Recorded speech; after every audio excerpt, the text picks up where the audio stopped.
আসসালামু আলাইকুম। সকলকে স্বাগত জানাচ্ছি। আশা করছি সবাই ভালো আছেন। আজকে আমি সজনের ডাঁটা আর চিংড়ি দিয়ে সর্ষের ঝালের রেসিপি শেয়ার করছি। গরম ভাতের সাথে খেতে খুবই ভালো লাগবে। রেসিপিটি ভালো লাগলে ভিডিওটিতে লাইক, কমেন্ট এবং শেয়ার করতে ভুলবেন না। আর এই চ্যানেলটি সাবস্ক্রাইব করে নিন নিত্য নতুন রেসিপি দেখার জন্য। স্কিপ না করে সম্পূর্ণ ভিডিও দেখার অনুরোধ রইল।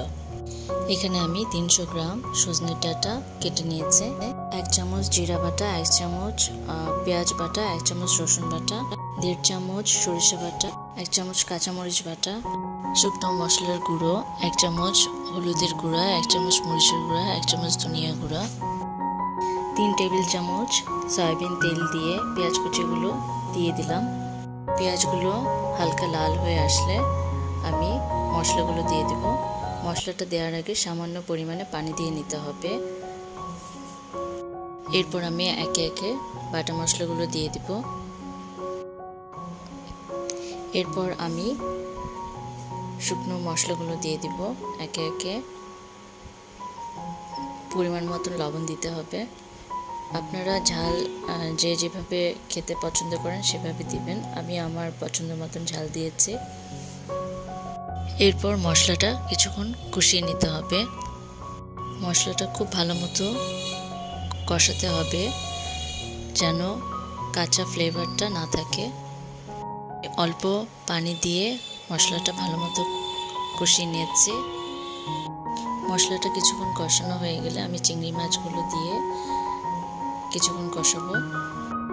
চিংড়ি মাছ দিয়ে মশলাটা কষানো হয়ে গেলে এ পর্যায়ে আমি সজনের ডাঁটাগুলো দিয়ে দিব। এরপর আমি সজনের ডাঁটা এবং চিংড়ি মাছটা অল্প অল্প পানি দিয়ে কয়েকবার কষিয়ে নিব।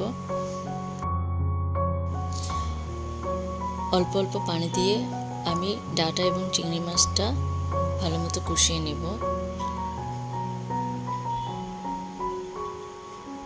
এভাবে 2 থেকে 3 বার আমি অল্প অল্প পানি দিয়ে ঢেকে ঢেকে কষিয়ে নিব তরকারিটা।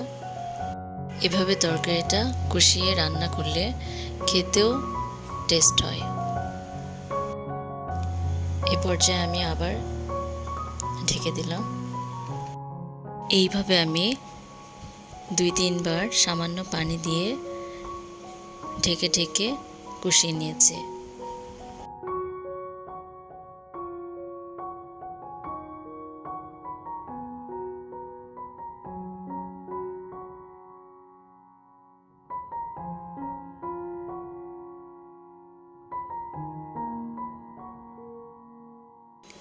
আমি তরকারিটা হালকা মাখো মাখো ঝোল রাখবো, সেই জন্য পরিমাণ মতন পানি দিয়ে কয়েকটা কাঁচামরিচ দিয়ে রান্না করে নেব। এই পানিতে মাছ এবং ডাঁটাটা সিদ্ধ হয়ে আসবে। ঝোলটা কমে গেলে মাখো মাখো অবস্থায় যখন হবে তখন আমি তরকারিটা নামিয়ে ফেলব। আমার রান্নাটি প্রায় শেষের দিকে। দেখুন ঝোলটা কমে গিয়েছে, একদম মাখো মাখো অবস্থায় এসছে। এ পর্যায়ে আমি তরকারিটি নামিয়ে নিব। ভিডিওটি ভালো লাগলে অবশ্যই চ্যানেলটি সাবস্ক্রাইব করবেন, লাইক, কমেন্ট এবং শেয়ার করে পাশে থাকবেন। তৈরি হয়ে গেল আমার রেসিপিটি, সর্ষে বাটা দিয়ে সজনে চিংড়ি মাছের রেসিপি। আপনারা একবার বাসায় ট্রাই করে দেখতে পারেন।